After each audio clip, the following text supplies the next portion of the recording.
Okay, it's time to go around the league in 90 seconds. Week 9. Right off the bat, San Diego extends its unbeaten streak to 5 matches with a 1-0 victory over Gotham. Big shout out to Kimi Ascanio for her 3rd goal in 4 matches. Next up is Portland, also on the unbeaten streak train, this time with a dominating 4-1 victory at Houston, and a huge shout out to Pietra Torden, her first start and her first goal in the NWSL.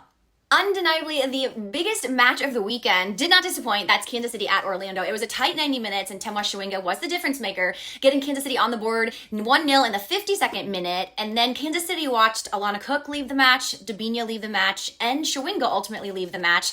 And then they were faced with 12 minutes of stoppage time. They were victorious, and they did hold Orlando scoreless. They walked away with 3 points at the 1-0 victory.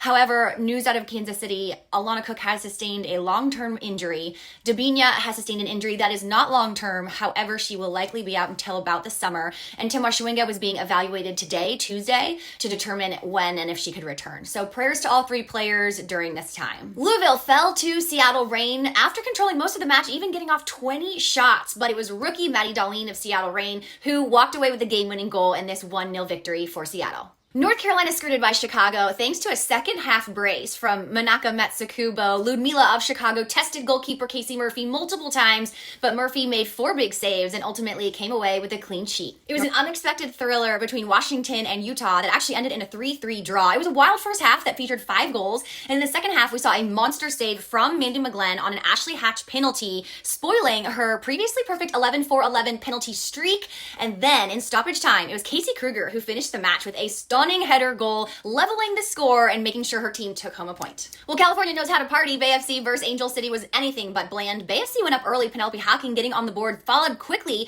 by Caroline Conti converting a penalty. Angel City tried to pull one back second half, was not able to do so. Bay FC wins this one 2-0. So the biggest shakeup in the standings this week is clearly San Diego climbing into the 2 seed right behind Kansas City and ahead of Orlando, Portland, Seattle, LA. Also Gotham dropping into that 8 seed. And then the second half, the bottom of the table, we see North Carolina, Bay FC, Louisville, Houston, Utah, and Chicago. That wraps it up for week 9. Catch you guys next week.